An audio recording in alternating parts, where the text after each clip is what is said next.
This week on TGC News, awkward bolt actions, an ATF whipping boy, and an integrally suppressed air rifle. The Connect QD M-LOK mounts from Kinetic Development Group offer the fastest and simplest way to get your M-LOK attachments securely fastened to your gun. Available in 5 different flavors, including 3 and 7 slot Picatinny, 45-degree offset, and more. You can bet that they're gonna have what you need. And guys, you know the drill. To get 10% off your entire order, use the code TGC10 at kineticdg.com. Welcome back to another episode of TGC News. My name is Jon Patton, and we now have a home. TheGunCollective.com just went live late last week, and I'd love for you guys to check it out. Be sure to look at the partners page for a list of current and former TGC News supporters, as well as the discount codes to go with their companies. You guys asked for a list of codes, and we made it happen. And of course, thank you all for your continued support by sharing and watching the shows here on The Gun Collective. Seriously, thank you. Also, pay attention because I'm switching up the order on this week's show to keep you guys on your toes. Now, this week's first story is about a company I can almost bet you've never heard of called MK Machining. I had seen their gridded AR-500 steel targets floating around social media and thought, wow, that's a really neat idea. Instead of having to paint a grid on or something like that, these guys cut it right into the steel.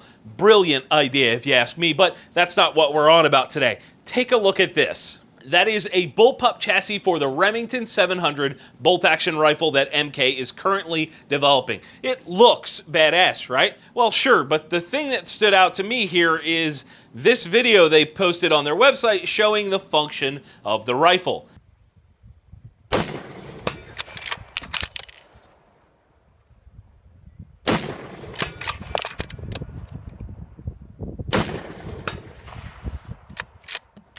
That is the most awkward way to use a bolt action I've ever seen. I get it. A Bullpup is intended to grant you the ability to have a longer barrel and a shorter overall length. However, I think the issue with this system, unlike you see on the Desert Tech Bullpup bolt actions, is the location of the bolt handle. On a Remington 700, it's on the rear of the bolt because that's how Remington intended the rifle to be used. On the Desert Tech rifles, it's located in the forward portion of the bolt. This allows for the user to be comfortable unlocking and locking the gun. That 3 to 4 inches of distance can make all the difference in operating the rifle. And really, that's all I needed to see to know that this isn't quite where it needs to be. So that being that, I love the way the chassis looks, but looks do not make the rifle usable. And on hashtag not a review, the segment where I take a product and give you guys a hands-on spotlight, we're taking a closer look at the thing that's fighting to be my new squirrel stopper.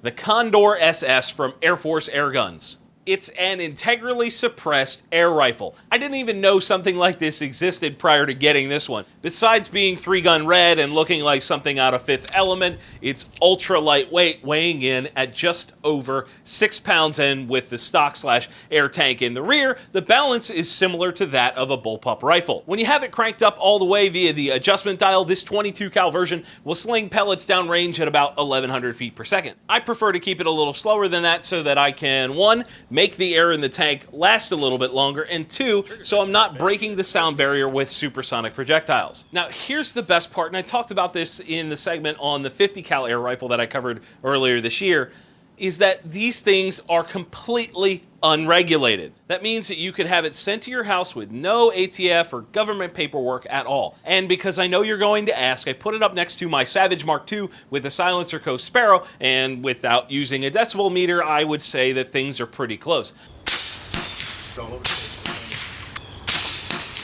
Obviously, the power settings on the air gun and the type of ammo used in the 22 will affect this, but the main difference here is the tone of the air rifle is a little bit higher pitched than the 22 long rifle. It reminds me a lot of the sound you get when you disconnect an air hose from your compressor. It's not loud, but it's distinctly an air release. I really had a lot of fun using this thing, and I actually got a squirrel with it just the other day. And because this is not a review, you can learn more about this thing by clicking the link down in the description or heading over to airgundepot.com.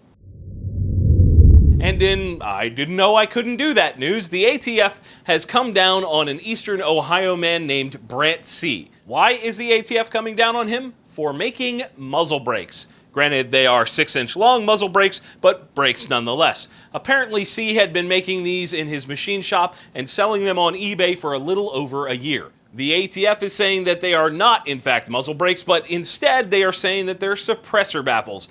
And, of course, producing suppressor parts such as baffles and selling them without a license is an issue. The problem I have here is that there's no clear definition from when a muzzle brake becomes a silencer. When does that happen? I mean, is it when it goes over a certain length? Does it have to reduce the sound a little bit? Or is it a certain shape or something like that? I can't help but think that this smells a little bit like the SIG arm brace thing.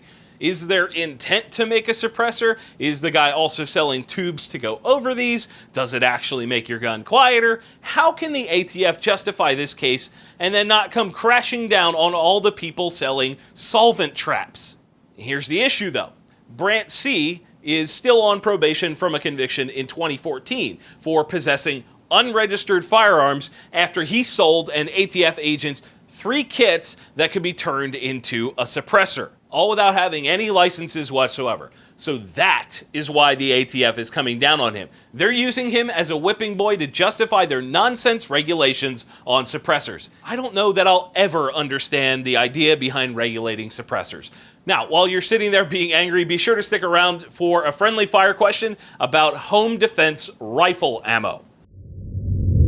The DD5 16-inch 308 rifle from Daniel Defense features advancements like dual 5.56 ejectors, a unique flanged barrel extension that does away with the need for a barrel nut, a flared magwell for SR25 mags, an ambi safety, an internal detent charging handle, and combines all these things with DD's cold hammer-forged barrels, a Geissele SSA, a 15-inch keymod rail, and it comes in all under 8.5 pounds. To learn more about the DD5, click the link down in the description or head over to danieldefense.com. This week's friendly fire question is from Frank Garcia on the TGC Facebook page, and he asks, what is your opinion on using varmint ammunition for home defense? I'm going to assume he's talking about rifle ammunition here. That's a great question, Frank. In a home defense situation, I'm more likely to grab a pistol than a rifle, but if I did have to go to a rifle, I keep it loaded with 45 grain control chaos ammo from Lehigh Defense, which is essentially a varmint/hunting ammo that also works in defensive situations. I actually took my nilgai down in South Texas with a larger version of that same bullet. I'm of the belief that in a home defense situation, if you miss, it's going through walls no matter what. And that being said, otherwise, I want an ammo that's going to dump its energy in a hurry while getting consistent, deep penetration. I did a ballistics gel test on this ammo a few years back, and no matter what rifle we shot it from, everything from an SBR to an 18-inch gun, it was blowing the block up to the size of a freaking beach ball and getting about 20 inches of penetration from the base. Are there other good options out there for varmint/home defense ammo? Probably, but I use the Lehigh Defense. It's just my choice. My friendly fire question to you guys at home this week, what do you want more from your ammo? Do you want penetration or do you want expansion? And if you want your question answered right here on TGC News, you can post that on theguncollective.com under the friendly fire section. You can post it on the Facebook page. You guys have been doing an awesome job sending me questions all the time, so keep that up. I appreciate it. And unfortunately, that is it for this week's show. Guys, you know what to do. If you enjoyed the episode, hit that like button, share it with your friends. That's a huge help. And if you didn't yet, please get subscribed. You won't want to miss a single week of the show. And as always, thank you all for watching. We'll see you soon. The shirts worn in today's episode of TGC News were provided by Patriot Patch Company. Click the link in the description to learn more.